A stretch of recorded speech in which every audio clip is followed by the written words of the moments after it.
Get some of this cold water in my body. Hold up. I don't like how it's shaped like a penis so much, but it is what it is. Yo, what up? It's Aaron Moses. Now, this is the report of my day two of my shadow work challenge. Keep in mind, I'm a day behind, so when I'm recording the day two, it's actually day three for me, right?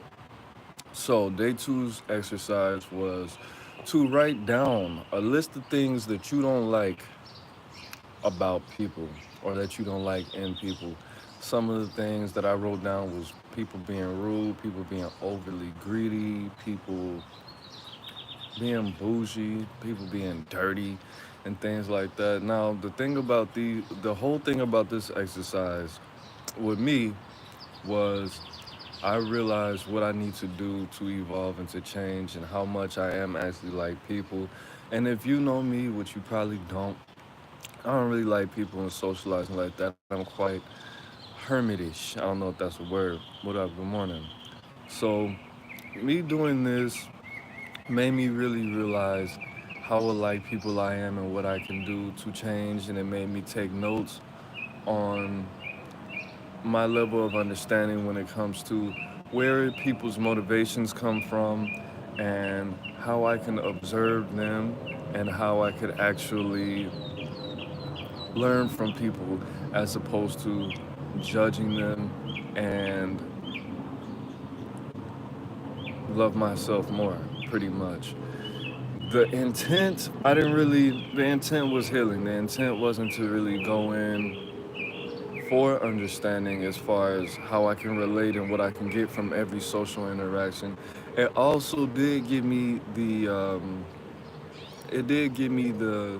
sensation or the need to write down things I do like about people, I do like in people, which to be honest with the shadow work, definitely have to tell you, you got to give yourself time.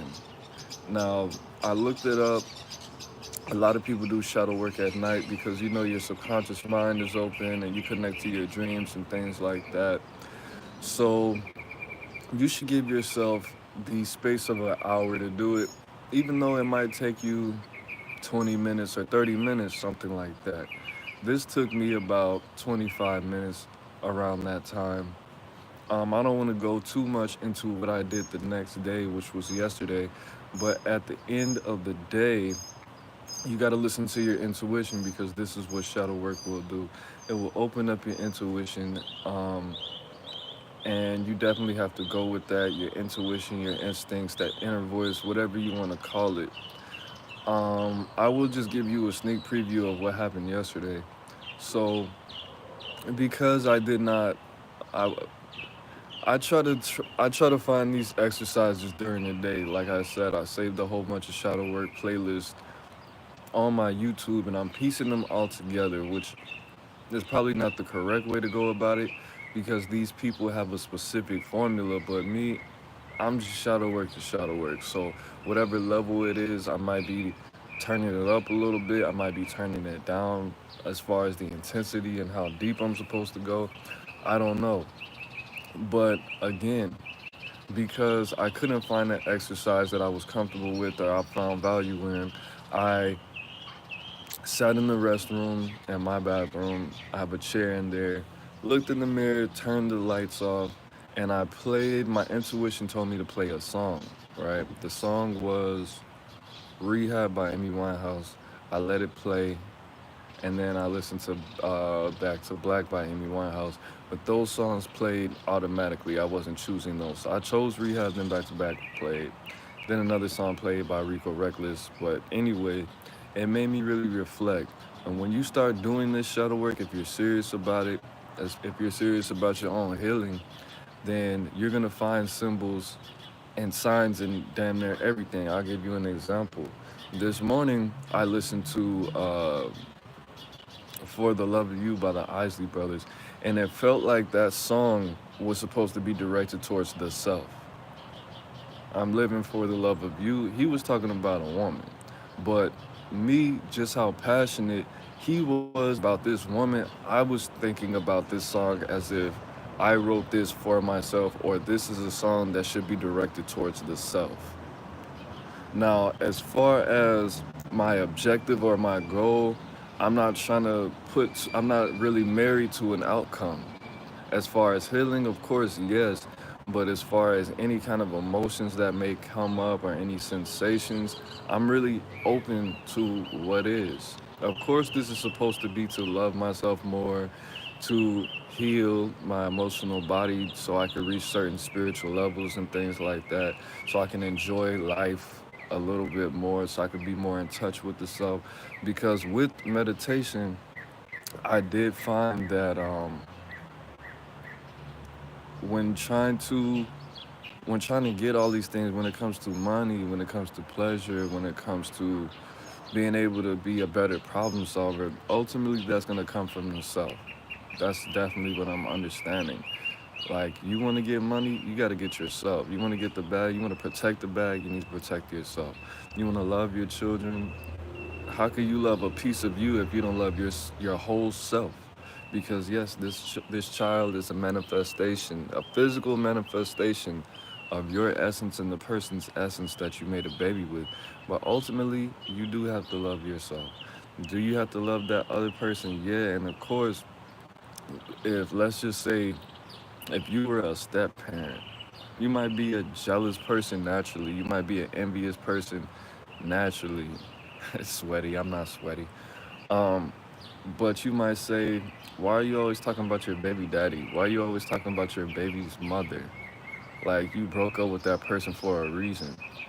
That person's always going to be loved by your partner because they made a baby with them and they love their child, so they're always going to love that person no matter what. They might hate them, or they might think they hate them, or they might dislike them, but ultimately, there's always going to be some kind of like or love or whatever. They might be strangers. It might have been a one night stand, unfortunately, but there's always going to be a piece of that person in that, you know.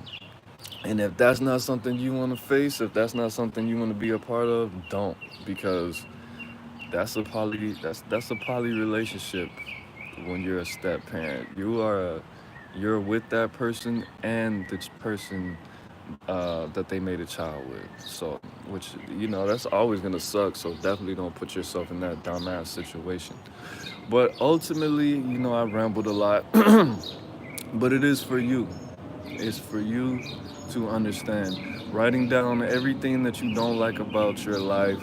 I mean, not your life. Writing down everything that you don't like about society, or you don't like about human nature, or you don't like about people, was the exercise, and it taught me a lot.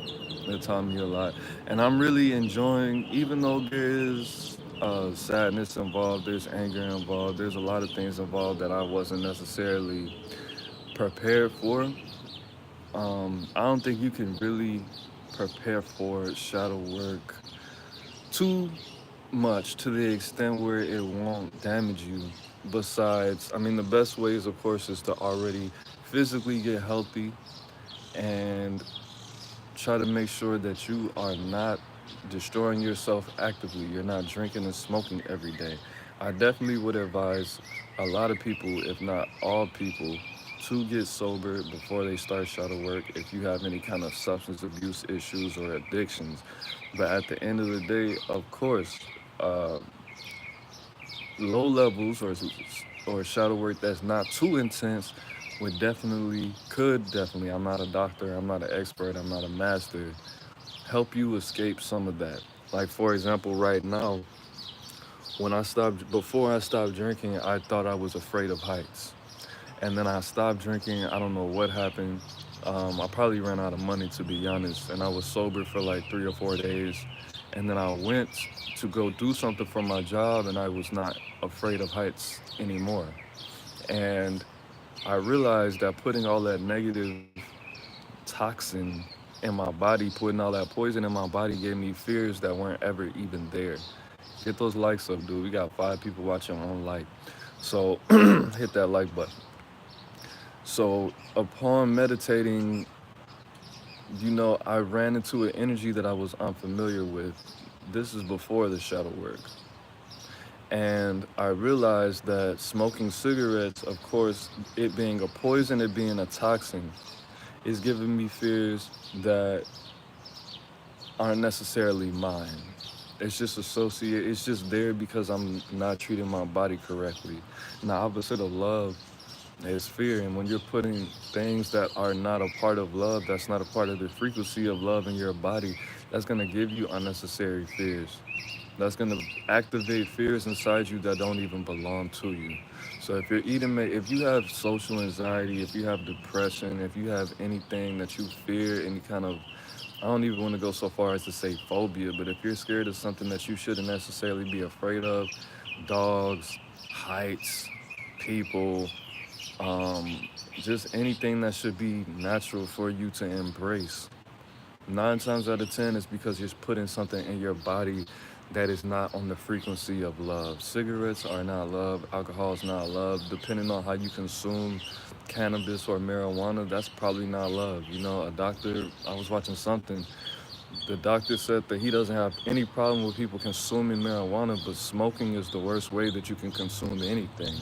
So if you want to get high off that weed, get high off that weed, but smoking is probably not. Smoking is the worst way to take in marijuana. If that's what you want to do it.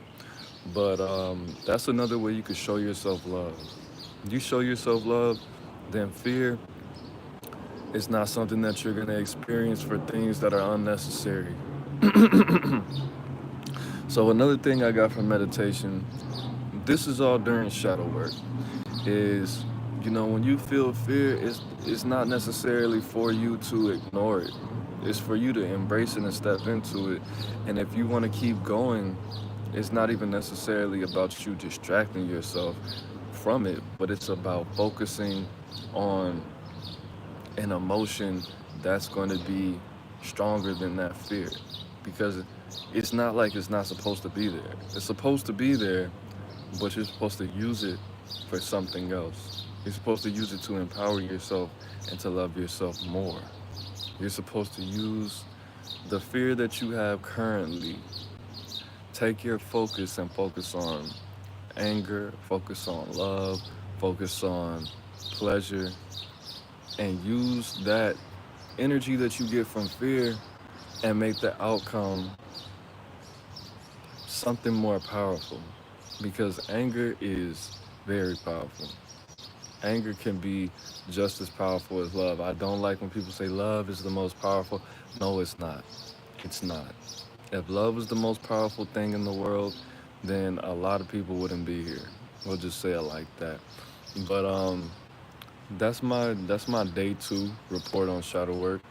Make sure you like this video so more people get this information so you can help more people. You pushing that like button stimulates the algorithm. More people can see this. More people could benefit. It could definitely save a life. You liking the video could save a stranger's life. Somebody needs to see this information. All right, peace.